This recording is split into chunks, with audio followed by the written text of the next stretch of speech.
Welcome to Range World, the podcast where life, development, leadership, growth, intentionality, and experience come into balance right before your very ears.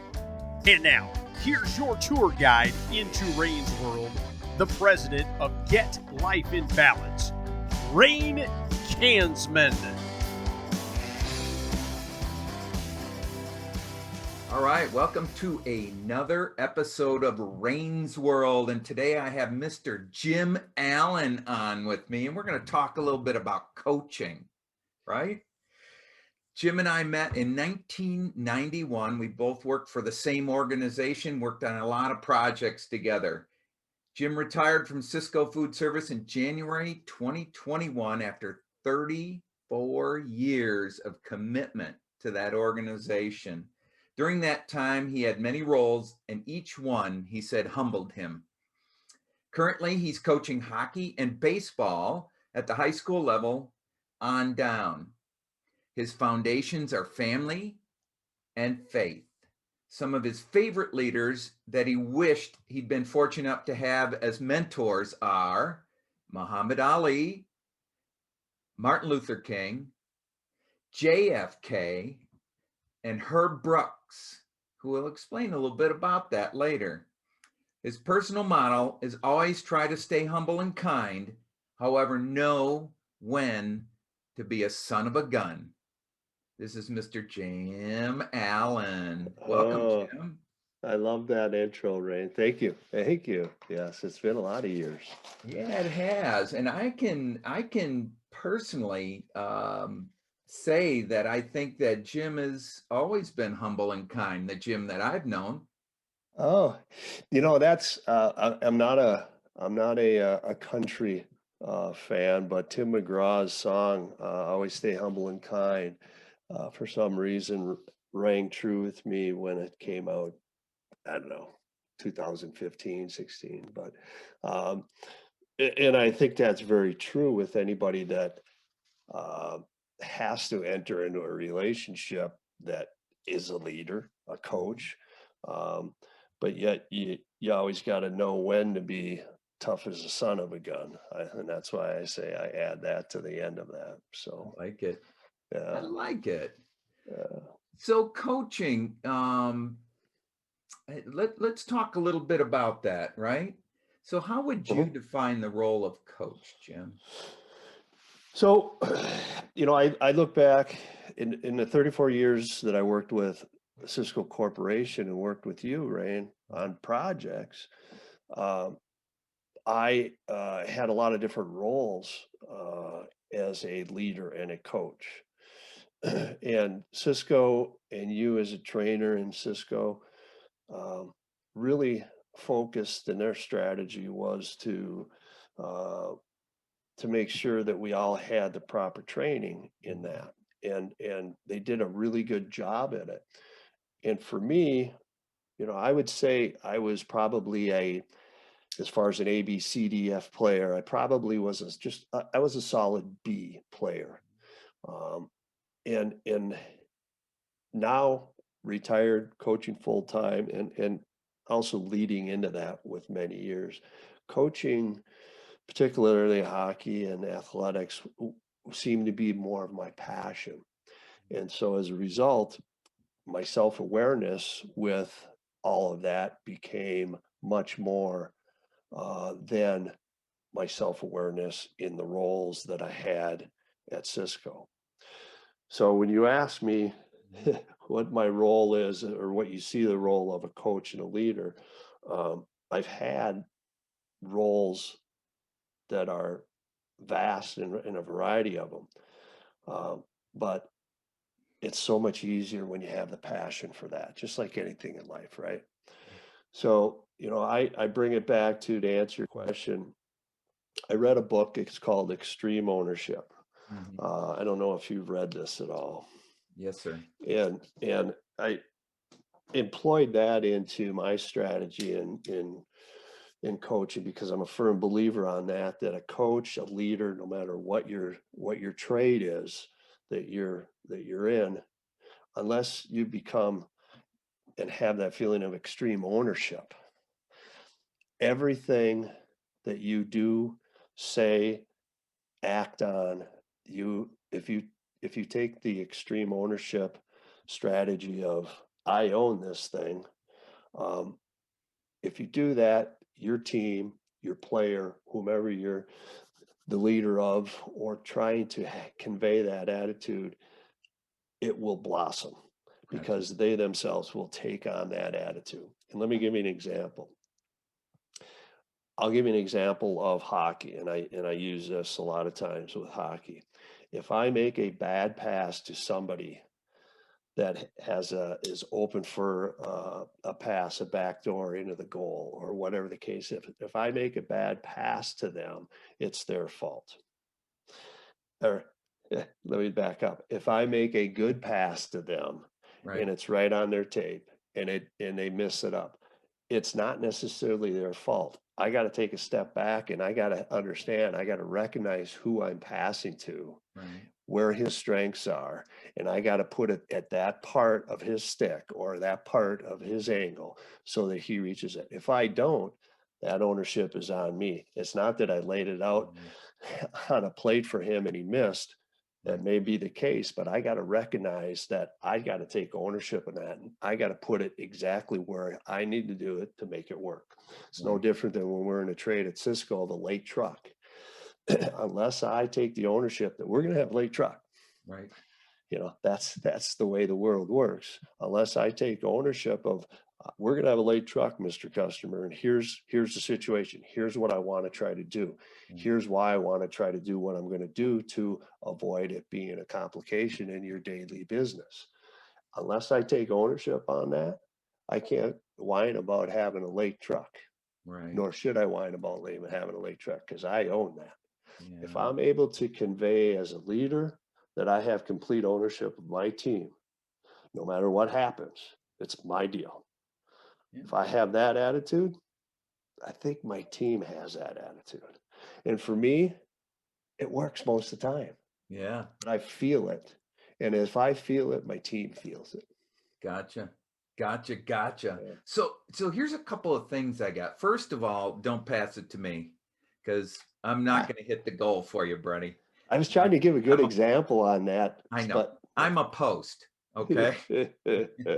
you They usually put me in the goal because of my skating abilities. yes. But on the other side, what I heard from you, a big piece was because the Jim Allen I know was always committed. If he wasn't always at the top of his passionate scale, he was always committed. And you produce good numbers for the corporation. But what I'm hearing is if we can add passion to that commitment, we can take it to the next level. That's a great analogy. Yeah. And And so and, let me and just jump on that, right? yeah. Let me jump on that, right? So in order for me to, and what I've realized is in order for me to really convey that, Okay.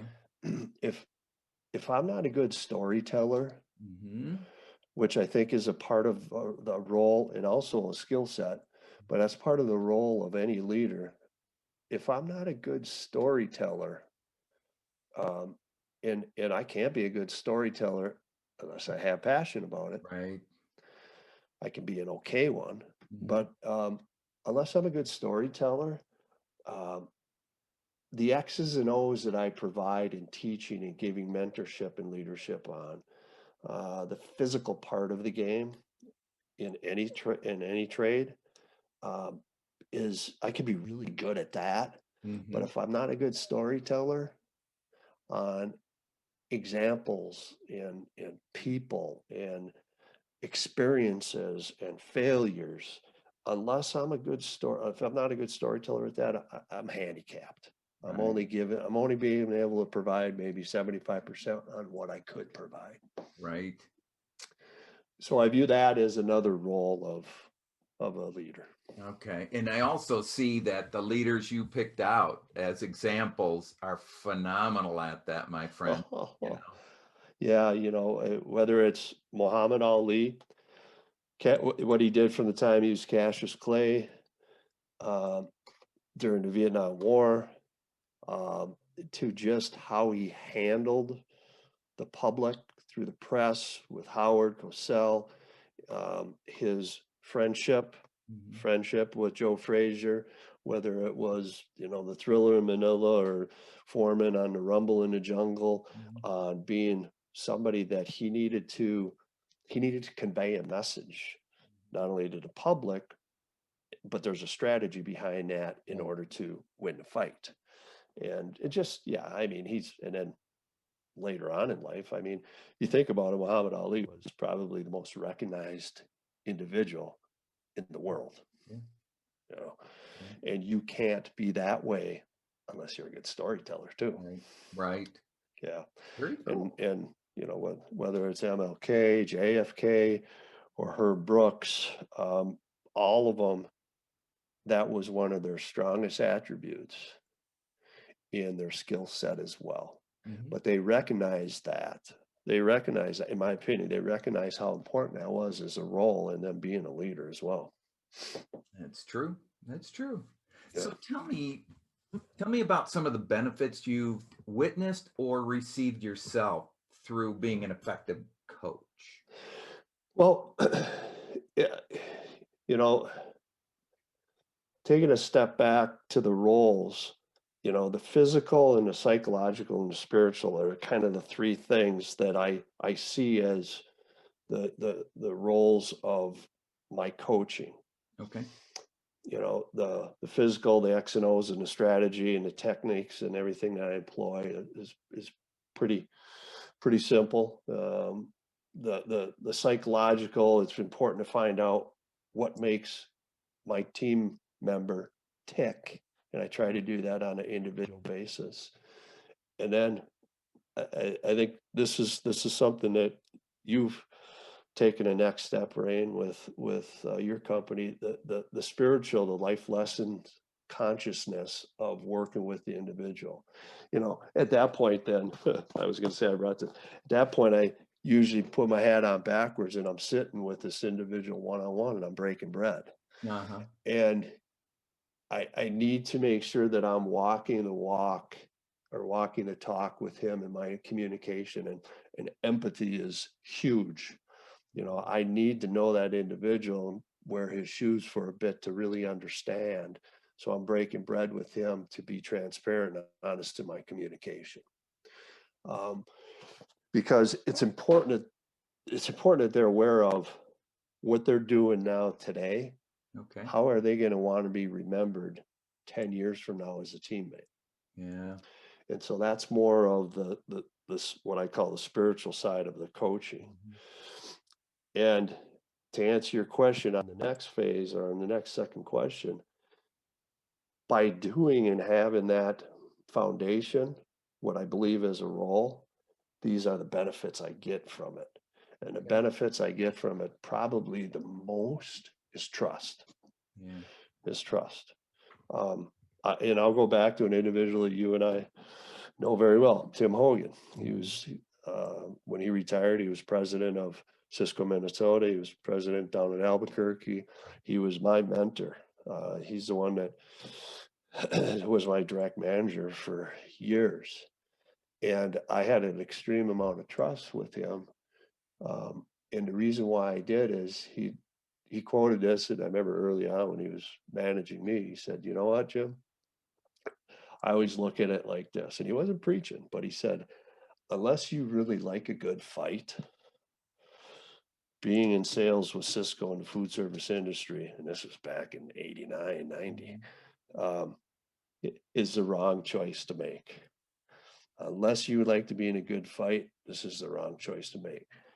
And what I always picked up from that was he was in that fight with me. Mm. He wore my shoes Good point. when he discussed how to win that fight. Gotcha. And Gotcha. as a result, my trust with him was, off the charts. Yeah. You know, I asked him everything about my life. Uh-huh. He wasn't just my manager, but he was my mentor in life, so to speak. So, and the reason why is because I trusted him. Yeah. I trusted him that he was in the fight with me. Gotcha. And so by by having that line of communication and coaching with some of those um, three foundations, or however you want to state that, Mhm. I receive a lot of trust. I can tell that there's a lot of trust in my game with whoever I am a leader with. Um, I also know that sometimes I make mistakes, and that trust is tested. Mhm. And I need to, first and foremost, I need to own up to that. Otherwise, I'm not going to retain that trust. So, I like that. um, my foundation with my family, the benefits that I've had from coaching has leaked its way or worked its way down into that, because they're just a big part of my coaching, just because of the demanding schedule and everything that needs to take place. But uh, I'm so much more transparent with my strategy on what to do and how to do things because of coaching with my family. And so, and the relationship is so much stronger with the strategy to do things, and what in the why factor. So, Good. um, the other thing that I wanted to do, and when we were talking, Rain, is coaching has allowed me to understand that I need to, because it's gave me the ability to know myself a little bit better. I need to interrupt my daily instinctive behavior.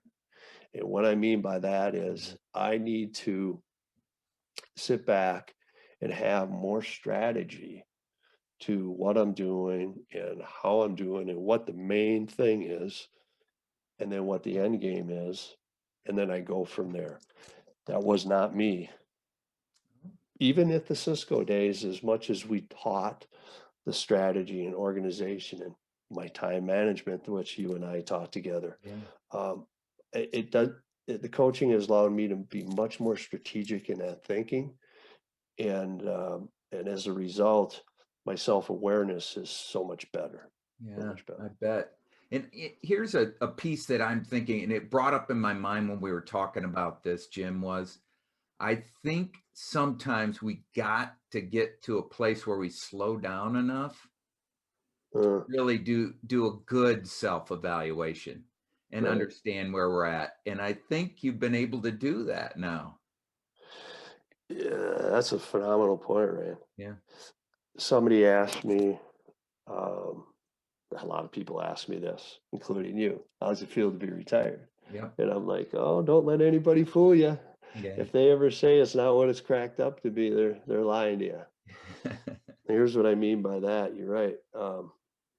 Yeah, since January, it gave me a time to sit back and do some self-awareness, analyzing of where I'm going and what I'm doing. And you're right, everything kind of slowed down. And I always say, they ask me how things are, and I said, "They're great. I'm able to spend more time on the important things in life. Yeah. I I love really it. am." Yeah. So I have one more question for you, and you've already started answering this, and that Okay. is, what skills would a new leader need in order to be an effective coach? And you've already talked a little bit about that, but give us some Yeah. more. What other thoughts you got on that? Um, well, I talked about the storytelling, and I think that that is that is underrated. I rarely hear anybody talk about, what are the skills that a leader or a coach needs. You rarely ever hear anybody say storytelling. Yeah. But unless you're able to be a good storyteller to mold your your mission, your strategy, your message in place, you only probably getting half of that, or like I said, 75% of that. So that's a big part of it. The other thing is, and without this, I think it's a tough thing to be a leader. Is if you don't have integrity, um, y- y- you're kind of screwed. Yeah. And I'm not sure how you get that back. You probably are able to get that back with the same thing that I mentioned with losing trust. But you're going to have to really come clean with saying, I made a mistake, whatever the case may be. But integrity is such a huge part of it, for a number of different reasons, Right. you know, but I think that encapsulates the whole essence of the image that any leader needs to have. Right. Because if you don't have that, it's almost like you're conning the people that you're working and being a leader for. Yeah. I agree. So that's a big part of it. I think listening and hearing are a big skill set to have, particularly if you're working with a team that you have to have daily strategies with. Okay. And I let me just cheat. I'm going to read here what I wrote down. Uh-huh. Every individual has their own drum. Okay. Every team has their own drum as well. Mhm. If you listen to the individual drum, you're going to hear the team drum. If that happens, you got a powerful ability to tell stories to your team. Mhm. You have a powerful opportunity, I should say, to really mold them based on their skill set level. Gotcha. If you, what I have found with experience here is if I don't hear my team's drum, no matter what trade you're in, um, you're only able to do an okay job Right. with what I mentioned. I like that. I Yeah. like that. So the other thing is obviously is communication. But I think the biggest thing that I have found, um, and you know, the more I coach sports, the more I understand what I don't know. And one of the things that I have really learned is in communicating, if I don't explain the why, Yeah. there's not a buy-in on whatever I'm talking about. Right. I have to explain the why, particularly if it's a strategic thing that I am explaining. Mhm. But if I don't explain that why is very simple and concise, I lose the impact as well. Yeah. Yeah. I So, agree. I agree. yeah, yeah. So, And I have examples of that, whether it's, you know, menu analysis back in our day, Rain, right. explaining the why on that, Mhm. or something as simple as a forecheck in the game of hockey, explaining, you know, why are we going to do a 2-1-2? I can explain the 2-1-2, but okay, we'll go ahead and do that. Why are we doing that? And if I explain the why, the end result, the sum of all the parts, are so much better. Yeah. So much better. The other thing is good judgment, which covers a lot of ground. I mean, Mhm. good judgment in itself, by me saying that, everybody has their opinion on what good judgment is. Right. Um, Good judgment is based on what you perceive or what I perceive I need. Okay. Yeah. Mhm. So one of the things that I've learned is good judgment comes from experience, which I have a little bit of experience, but you know, years doesn't produce experience, is Yeah. what I found here recently. Mhm. So, you know, good judgment from experience good judgment comes from experience, but experience comes from bad experiences. Uh, uh, So it doesn't necessarily mean the years. I mhm. think it means what you're doing with what you're doing. I love it. So, Yeah. Here's what that brings to me. Talking about sports, I'm going to go to my favorite, which is baseball. A pitcher that's had to pitch out of really tough situations through the game uh-huh. learns more on how to do it than somebody that's just cruising. Oh yeah, Yeah, battle I love tested, that. battle tested. That falls into exactly what I'm saying, Randy. You're right. It's not necessarily the years, it's really what you're experiencing. The team that won the state high school hockey tournament here in the great state of hockey, Yeah, I love it. Eden Prairie, played in the semifinals. They played Maple Grove, which beat my team, Mhm. our team out in the section finals to go to the state. And Maple Grove, they had one loss all year. Very talented team, Mhm. probably about 6 individuals, Division I individuals on the team. But they really weren't battle tested like Eden Prairie during the year. Eden Prairie's in the what they call Lake South Conference, and probably about 4 or 5 of the teams in that, literally 4 or 5 in the teams in that, could anytime be the state champion. Wow. So they were extremely battle tested. And when they played Maple Grove in the state tournament, you could tell. You Yeah. could tell, even though Maple Grove had the talent level, Mhm. they just weren't battle tested like Right. Eden Prairie. Right. And they're gripping their sticks, and you could just tell they were in no man's land, even with the talent they had. Wow. Wow. So it's just like the example of the pitcher, if he's got guys on second and third, one out, he's okay. He's gonna pitch his way out of it. Right. Where you got a guy that's not battle tested, even though he's got more talent, Probably gonna give up perhaps. a few runs. Yeah. Yep. Wow, my friend. I've learned a bit. I hope this helps. Yeah, it did. Here's the thing. Mhm. I put a few things down on paper. Yeah. This probably has helped me, and it's helped you. Well, you're always been reciprocal about that kind of stuff. I appreciate it, Jim. All right. Thank you for being a part of this. And thank you to the listeners that are out there listening. I think I think we've picked up quite a bit today. Thank you, my friend. Awesome. I appreciate you asking me, Ray, and good seeing your face. Thanks. Same to you, brother. Take care, man. Mhm. Bye-bye. This has been another leadership lesson from Rain's World. If this kind of learning whet your appetite, leaving you wanting for another helping of this kind of content, visit me at getlifeandbalance.com.